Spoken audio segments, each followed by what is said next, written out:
Ladies and gentlemen, citizens of the universe, this is Roster Watch. My name is Alex Dunlap.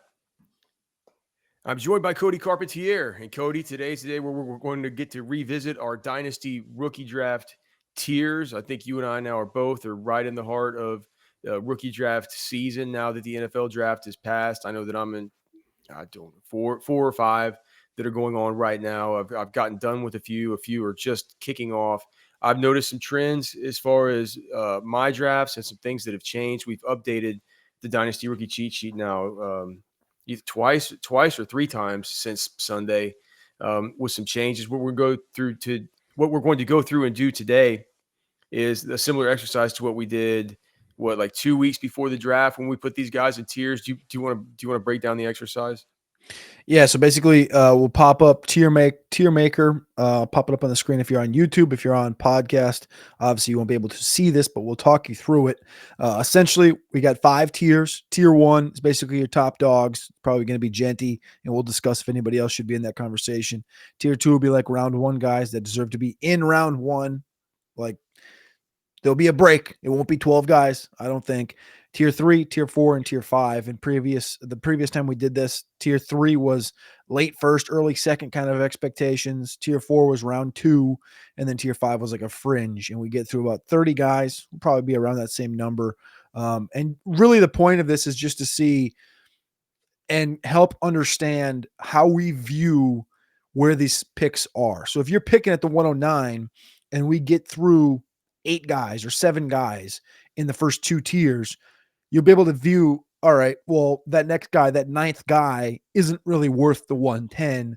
And maybe I want to get some value and I want to drop down. I want to tier down and I can still get a talent that is, equal to what I would get at the 110. I could go to the 202 and get a same level player. That's kind of the whole point and the whole process here. So it should be able to help you to either preliminarily identify trade targets that you might want to move up with at certain spots. Like Cody said, if you're at the 110, if we get to the 107, 108, and that's where I think honestly that's where it's going to fall off. Yeah. But if you want to get up there, you can start. It makes it easier to identify you possible trade partners in your league, just to say, all right, well, I know if I want to get up to the 108 from the 110, you can look at that roster, craft your trades appropriately. It's the same thing. If you're at the 109 or the 110 and you want to get down to some, to the end of the tier where the players are going to be very similar to say the 109, and I'm not saying these are the exact numbers. This is what we're going to get to, but let's say we view the players as basically the same from the 109 to the 202 or something. You can say, all right, well, let's look at 202 where that tier ends to see what kind of deal I might be able to craft with that owner. So hopefully it helps. It should help us to talk through our process here too as we continue to update the Dynasty rookie cheat sheets over at RosterWatch.com. One other thing I'd like to say, and I'm not sure how good a job that we've done with this as far as explaining what the cheat sheet actually is. I know that our listeners on SiriusXM that have been listening to us for the last decade and a half understand, but man, I was going back and forth on YouTube, and I'm sorry for the guy's name, but I hope you're listening today. It's just it's hard to just. He just says, why do you guys keep talking about ADPs and where you see guys going and all this stuff? Like these are supposed to be your rankings, and I can't say to him, well, the cheat sheet is not rankings. Yeah. What the cheat sheet does. What the cheat sheet does is it's an important thing for us to understand where we think players are going to go. That's why we're so obsessed with ADPs and why we're so obsessed with taking notes about where dudes go in our own drafts and trends and things like that. Because in order to tell you who to pick at each turn to where you're going to be getting value and you're going to be getting guys that we like, right? Guys that we like versus that value, we have to know where everybody's going to go. We have to have a good idea of that stuff, because what the cheat sheet is designed to do, without going into all the details about it, because it's a proprietary tool that has had millions and millions of downloads since we started doing it, right? And across all the different versions, right? Redraft, Dynasty, etc. Is that it's designed to give you leverage at every turn, and it's designed to say, let's say that a good example of this would have been a couple of weeks ago, right? Whenever we wanted to take RJ Harvey at like the 201 or even like in some cases at the 112. Well, he wasn't going there. He was going at the 209, the 210. I got him at the 211 in one of these expert drafts pre NFL draft, and we said there's a way here to where we can build it to where if we get him slotted in at the 205, 206, we're going to get him 95% of the time, and we're going to give our users the opportunity to get another player in addition to that player, right? And so it's like that's why, and that's how the cheat sheet works. And I know that I'm only kind of answering one person's question back because I got to the point where like I can't keep typing these YouTube comments back to this guy. He's not seeming to get it. And so hopefully that helps you to understand that commenter, and hopefully for anybody else who doesn't understand why we're always talking about ADPs and what we think the fantasy football world thinks about these players. That's not us just trying to copycat them. That's just trying to understand, like that's the know your enemy stuff. Yeah. So we understand how to build this thing to where we can make sure that we're getting value on the players that we want you to take. And I think sort of unlike that conversation of how the cheat sheet's built, this one that we're going to be having today with the tiers is, I would say, closer to a ranking thought than anything. Like, yeah, for sure. I might say that I think Jaden Blue belongs in one of these tiers, when on the cheat sheet, he's not going to be in that conversation because that's not where he's being drafted. So again, you're getting value in the cheat sheet. This conversation today, though, will be more centered around where we perceive these players' talents are. So I also want to say shout out to everyone that has been tapping into all these shows. They've been having raging success. And if you did tap in yesterday, you might have got to the end of the show and not gotten the name of a couple of receivers. Here's your nugget. It's Darius Slayton and Michael Wilson. So you're welcome. There you go. All right. The ultimate tease. Maybe you'll tease them with another one again today. They'll have to tune in tomorrow. All right. So let's start out. So tier 1 is called top dogs. So, I mean, obviously Ashton Genty is the top dog. So let's go ahead and add him in. Now the question is, this is super flex, no tight end premium.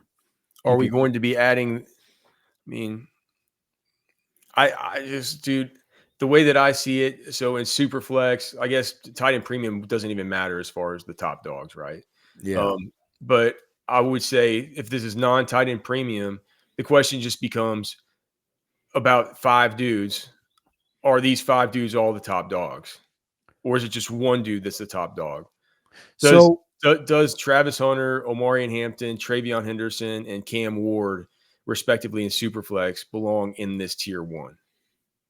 So I made a tweet yesterday because I was in a draft and I had the 102, and I did try to move down a couple of spots, and I did it at 102, Alex, and I didn't think I was ever going to do this after the conversations we had at the draft house, but I just tweeted Travion Henderson at the 102, hashtag DGAF rocket ship. I just did it. I just took him at the 102, and I was just, you know what, man? I think I love Drake May. Ramondre's kind of in that grinder role. And if I'm thinking about projecting dynasty value like 300 days from now, Henderson is a guy that we loved 365 days ago. Yeah. And I think that there's potential that if you're following the McCaffrey, the Gibbs, the Kamara, prolific fantasy football outcomes, I think Henderson's a guy that I would have in that conversation. And just to go back 2 weeks ago when we did this, Genty was the only guy in this conversation. Yeah, but here's the way I see it, though. I mean, I think if you get into the top 5, you're golden. Correct. I think you're good. Like, no matter who falls to you, I really think that you're good. Of course, Ashton Genty is going to be more expensive to get up to. He's seen as the outright 101. But if you're able to say, dude, just give me one of Ashton Genty in no particular order, right? In Superflex, Genty, Travis Hunter, Omarion Hampton, Travion, Ward. I can make a case for any one of those other 4 to go 2. I can make a case for any one of those other 4 to go 5. Yeah. And so I kind of think if we're just talking the top dogs, I think those are all kind of the top dogs. Okay. I think I agree with you. So you'd say Genty, Henderson, Judkins, and who? No, not Judkins. Not Judkins. No, I think Hampton. Hampton. That's right. My bad. Travis Hunter and Cam Ward. So you don't have a worry with Hunter right now. No. Do you? No, again, we talked about this yesterday or day before, and I said like I would take Hunter at 102 because it's like if I'm in that spot and I need a receiver, I love Hunter and I don't want to be the one that misses out on Hunter. Yeah, no, yeah. It could hurt. It could hurt really, really badly if you know if you take Omari and Hampton and he's like has to sit for a whole year. He gets 40% of snaps while Najee is still there. And you see Travis Hunter go to the NFL and be he just simply has to be Travis Hunter. Yeah. And if he does that, you'll look down at your hands and say, "My God, I've made a terrible mistake. I've made a horrible mistake." That I didn't take the opportunity to take the Jamar Chase or the Justin Jefferson or took this backup running back.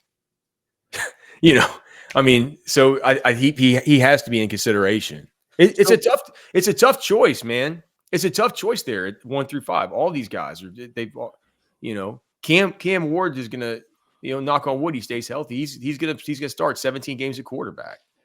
So the only other player in drafts that I've gone through that has been a top 5 drafted player was Tedero McMillan went 103. And then I got him in another draft at 107 because somebody reached on Colston Loveland, but that was a premium league. Okay. I know neither of us are the biggest we're not the biggest Tedero McMillan fans, but we've talked about the targets and the opportunity. Like, does that warrant this conversation, or is just like that's a round 1 pick? Like, he's a good round 1 pick. Yeah, dude. I think that I honestly think that after these guys go, then that's when you start saying like, okay, like you next up, you got Ted McMillan. You certainly have Quinshon Judkins. And I mean, at this point, you got to add in. So are we at? 6? Are you doing Caleb or are you doing RJ here? Can you look at like I've this might make me sound like a we got somebody on the comments the other day, and if you guys, thanks so much for leaving comments, man. We go there, we go through there and try and answer most of them. So if you guys have comments for us, please leave them, and we'll come through and answer. We'll answer your questions, but they're not all nice. And somebody the other day said, "You guys are so clueless. Please don't quit your day jobs." I'm just like, dude, I'm like, this has been my day job. This has been my. Isn't that like one of the best all time? Just for like a decade and a half. Like, you think I got time to do this during my lunch break, working at Viatech Industries or something? That's what we do, man. We have lunch breaks. We do shows, and then we go back to work for an hour. We go drive all the way back into town, then drive all the way back home, do another night show. Like, man, we got full blown day jobs for sure, man. Yeah. But anyway, I traded up. I traded up to try to get a running back in this one league. I was drafted at 202. I traded up to the 111. I couldn't get the 9 or the 10 because, to be quite frank, I wanted Caleb. And both Caleb and RJ were available. And I got the 111, and the guy at 110 wouldn't trade with me, and he ended up taking Caleb. So I got RJ at 111. What I was saying about the whole day job thing is, like, this might risk me getting another comment that I'm a donk and I don't know what I'm doing, but I rarely use keep trade cut. I don't do it much. Can you look on there and tell me how the keep trade cut values are for Caleb Johnson and RJ Harvey? Because I've not had a one draft post NFL draft where RJ Harvey's not going ahead of Caleb.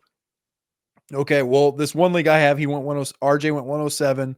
We're at the 110. Caleb is still available. And then the other one, like I just said, I tried to get up and Caleb went 110. I was at 111.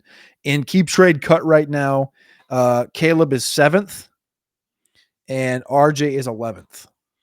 So it goes running backs. It goes Genty at 1, Hampton at 2, Travion at 4, Quinshon at 6, Caleb Johnson at 7, RJ at 11. It's not going to stick, dude. You have all these guys, and like, look, I respect them. Whatever. I'm not. The biggest riser, though, by clear shot, has been RJ Harvey by 1,000 points. After being the biggest RJ Harvey, after having our RJ Harvey bags completely full in every sense, be it pre NFL draft, dynasty rookie drafts, be it in pre NFL draft, best ball, right, underdog, fast draft, all this stuff, right. We can't go from having all the RJ Harvey and then getting the absolute nut landing spot to being out on RJ Harvey. And so from what I'm seeing and from what I'm hearing on X, from some of the louder voices out there that get out and they scream things, it feels to me like RJ Harvey. I don't understand how there's a 4-spot difference between them on keep trade cut between Caleb and RJ Harvey. And I know what. Yes, you do. Yes, you do. How? RJ Harvey ran a 4.58. He's go like I No, think he didn't. He ran a 4.40. No, I'm sorry. Caleb ran.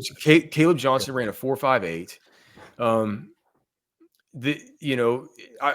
I just feel like the sentiment around him was kind of it was a downward trending sentiment with Caleb Johnson after the combine, and I just don't know if it picked all the way back up because of the comments that you sent me, that you were watching from Mike Tomlin's press conference where he just kept talking about all the volume and that's something that was very formidable, something that was not formidable. What's the best way to put it? Something that's like going to stick with me, right? It felt important to remember that he talked about.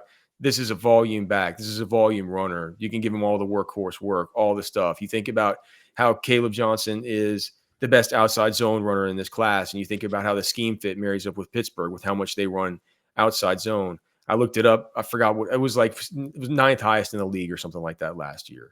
So it all comes together just fine. But there's also a story you tell yourself about RJ Harvey with the draft capital. With did they trade up for him? I think so. You know how it is when we're doing that draft, man. I don't recall that. It's hard to remember because we're doing the whole draft show live. But that's actually kind of important. They were at pick 60 for this selection. Pick 60 was traded Detroit to Denver. Trade number 10. Okay, so I think there was a trade involved, but maybe there was a trade down. Yes, they traded down from 51 to 60. Okay, because they figured that they had him in mind the whole time. They're like, we're gonna go ahead and reach and take that was it. We're gonna go ahead and reach and take RJ Harvey, but let's see if we can trade down a little bit because he's still gonna be there in 9 picks. So, that's not even the main point. The main point is he's fast. He's going to a wide open system where Sean Payton has told us that all these guys are in the same bucket. I think that was his exact term with Jaleel McLaughlin, Audric Estime, all this stuff. He realized at some point we're not going to get Ashton Genty. Why are we even watching the Ashton Genty film? He's asking his scouts, and they turn their focus to RJ Harvey, and he saw a guy that he thinks he can use in this way, and it's a ascending offense with a good young quarterback, one of the most, running back friendly to a guy with a diverse skill set type of player as RJ Harvey. He's got the 4.4 wheels. But between him and Caleb, it's hard, but I don't want to risk being out on RJ Harvey. Well, I mean, so I think RJ Harvey and Caleb need to be the next two here. I think they do need to be the next two, and I do think it's kind of wild though that before the draft I was the only one that had him at RB5, and I've switched it. I've switched it to Caleb in front now post draft, and it sounds like you're pretty much heavily in the Harvey side. The only thing I say is Caleb ran a 4.57, Najee ran a 4.57. This is the same human being essentially, with the same play style, even a little bit better system fit. Pretty different draft capital.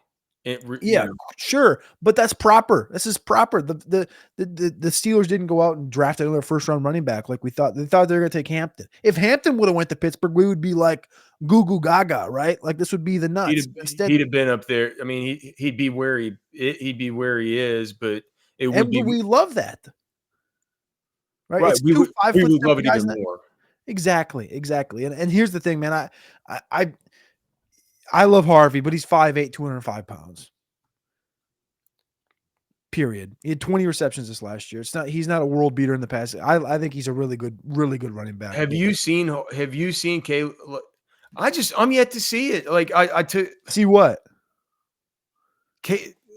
Caleb go ahead of Harvey. Is this just because I'm playing in all these drafts? No, I'm telling you, I've literally seen Barrett and Danny Kelly and all like everybody in the like. Are we here just in these fantasy analyst drafts, just sniffing our own farts and not even like, you know what I mean? I think it's draft dependent, man. I've seen it both. I've seen both ways, so I think it's really just draft dependent. However, you know, whoever you're drafting with, it's your favorite. It's your flavor. Like it's a true look at these guys. They couldn't be more opposite of size, speed specimens, and the situations they're in. Like obviously, we all wanted that Denver backfield, and Harvey got it, and he got the draft capital advantage over Caleb. But Caleb is like, it's really one of the easiest things you can predict in this draft class is tying Caleb to that Najee Harris role that has been back to back 1,000-yard seasons, and to expect Jalen Warren or Kenny Gainwell to be some kind of nuisance, to me is just like, all right, what are we doing here? So I think either way you can win here, and I think they both belong in the first round, period. And this is feels like a tier break unless you want to put tier 2. Yeah, so the tier 1 is Ginty, and you know, and these are tiers, so you can have these buckets however you want to have them, right? But Ginty, Hampton, Ashton Ginty, Omarion Hampton, Travion Henderson, Cam Ward, and Travis Hunter. Tier 2, which is like definite round 1, Ted McMillan, Quinshawn Judkins, RJ Harvey, Caleb Johnson. So tier 3, it's like, okay. So you're saying no other receivers, right? I don't think that Matthew Golden or Egbuka or anything belong in this. But here's the thing: Egbuka is going to go here. He's going to go in this tier. In tier 3 or tier 2? Tier 2. Haven't you seen that? Can you look on Keep Trade Cut about that? That's not the point of this, though. The point of this is to say they belong in this area. I understand. I'm not saying to add him in for this. Okay. I'm saying he's going to go. Yeah, he's going to go. His ADP right now on Keep Trade Cut is 8th. And then on Fantasy Pros, it's 8th as well. So is it ahead of Golden?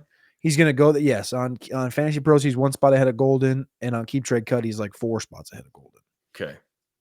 So he's, like we said, he's going to go there, but we're saying that that's a tier break, a value break down to tier 3, right? Yeah.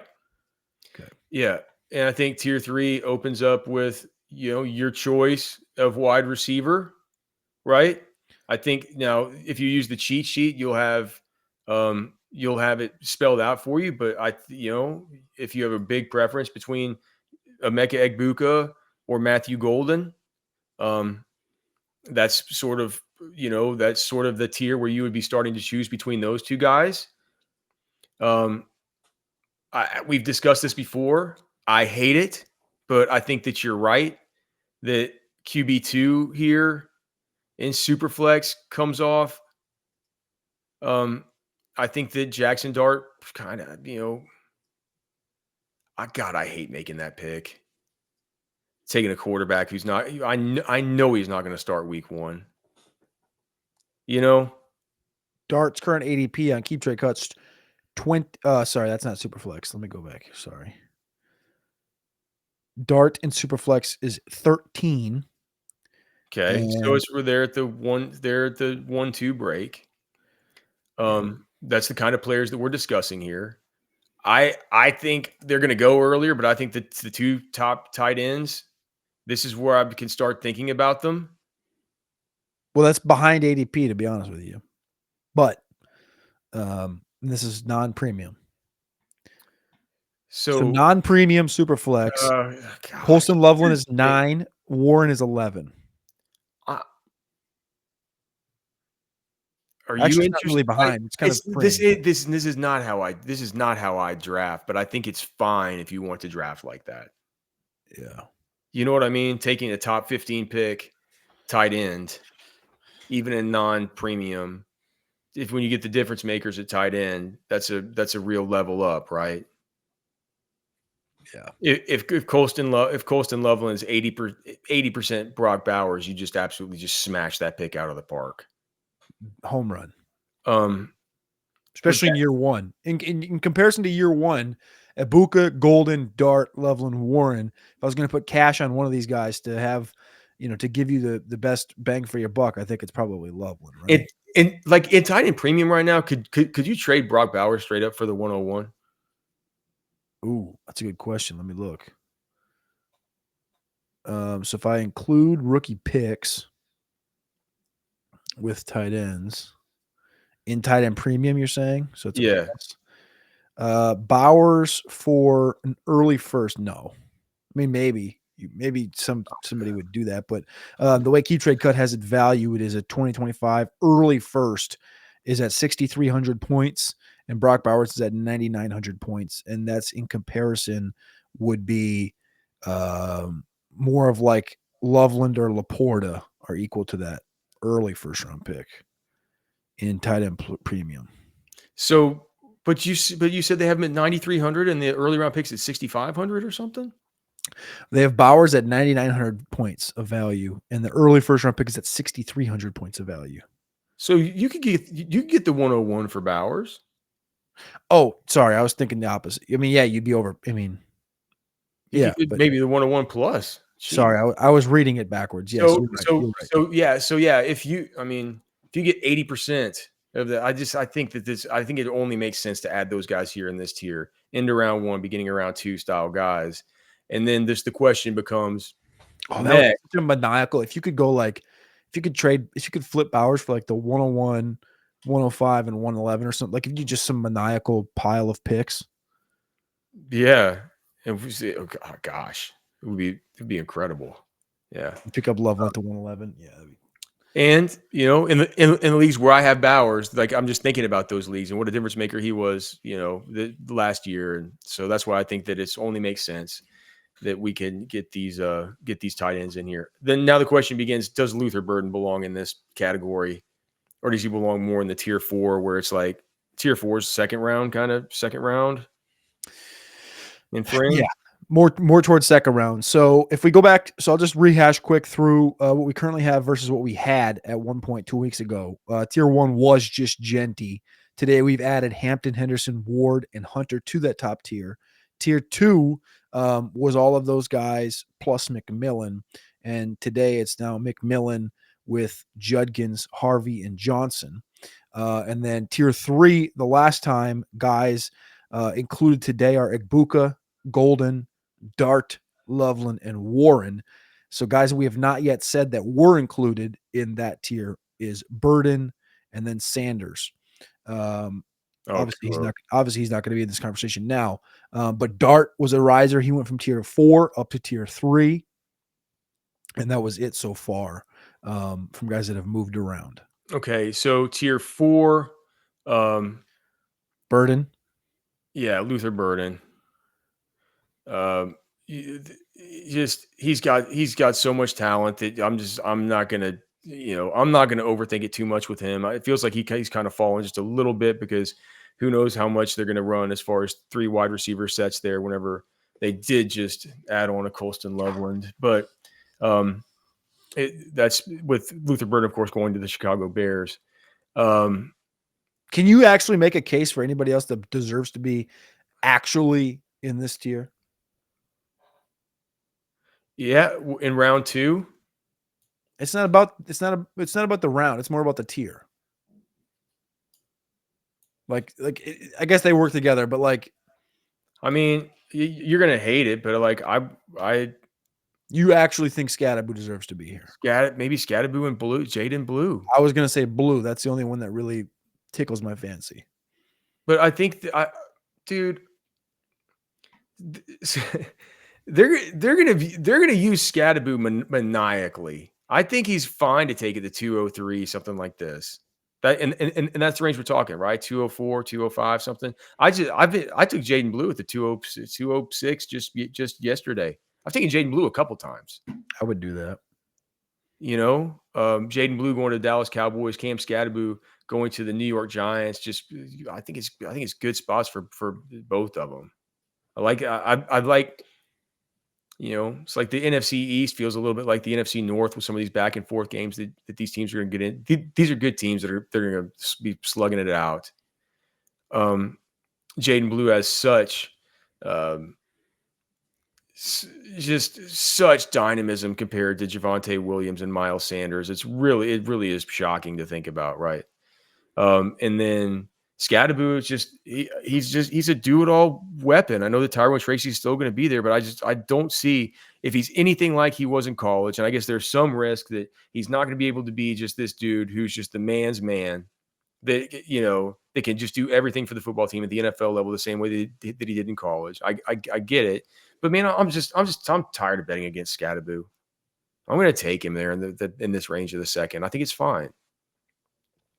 Now, after this, yeah, dude, they're just. I think it's super flip. Could you? Gosh, we don't have him there, but could you consider Tyler Shuck, even without knowing?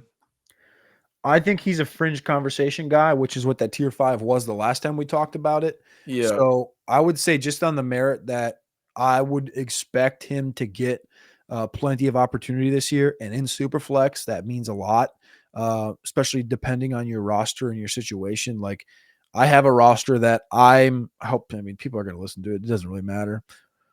But I have a pick coming up here in about 8 picks, and I passed on quarterback in round 1 because I think I can get shook in the latter part of round 2.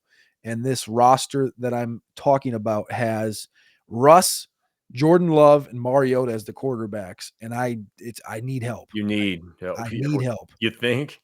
Yes, it's one of those ones where I've made a lot of moves to get rid of. I've offshot. I got a lot of 26 and 27 picks, but I want some quarterback help, and I think Shook can help that roster, particularly in 25. So I would take him, and I will take him in the second.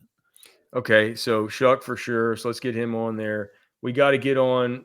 I think in this area, the guys who are definitely going to go. I think Bashal Tootin for sure is going to go in Jacksonville, and then you're going to see these wide receivers. You're going to see the wide receivers. You're going to see Higgins, Jaden Higgins, Trey Harris. Okay. Besh. I think Dylan Sampson should go somewhere in here. Really? You don't think so? You super worried about that? I mean, I just don't know what the hell to expect. He has been falling a little bit more than I would have thought in my actual drafts. So on Keep Trade Cut, got Superflex on, Sampson is currently at 24.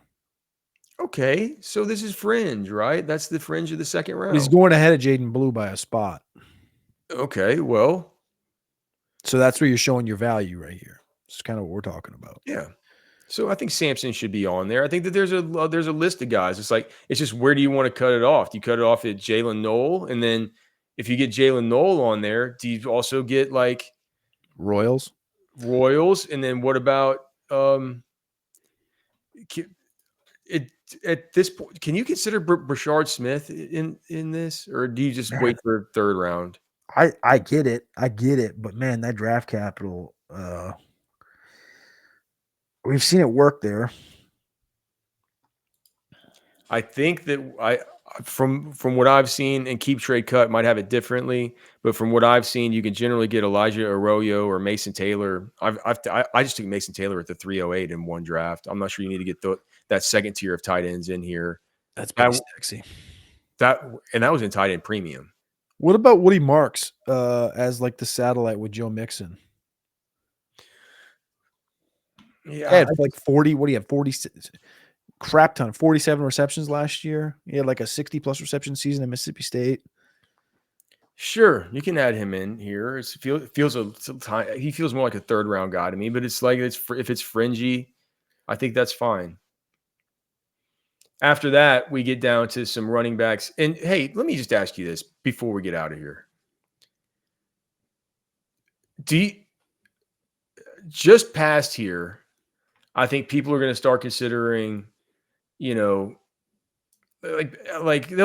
take Kyle Williams and Ian Manor and Tesla and Torrey Horton, these kinds of players. The Elijah Arroyo, Mason Taylor go off the board, but at some point in the near future here, people are going to be choosing like I was just choosing, and this happened in the early fourth. And I'd be interested to hear your thoughts, but between these two players, okay, Jarquez Hunter going to the Rams and Taj Brooks going to the Cincinnati Bengals, because we love Jarquez, we love his talent, we love everything about him. I was so torn up over this that I actually had to go and just revisit everything that's been said about Kyron Williams and his because he's out of his contract after this season. So I had to go back and read everything about what Les Snead has said about that contract extension being on the table, all the rest of this stuff. But I've not. Am I crazy? Did he ever sign one? It was like Kyron Williams. Sign an extension? Yeah. No. I haven't read a peep about I haven't read a peep about this since like late January from the Senior Bowl and stuff, when reporters were asking him, Jordan Rodriguez and stuff. So I don't know if that's like in the offing, whether that's happening, but it's like they did draft Blake Corum. They drafted Jarquez Hunter this year. Here's the uncomfortable truth about Blake Corum. He's not as good as he was in 2023. Of course he's not.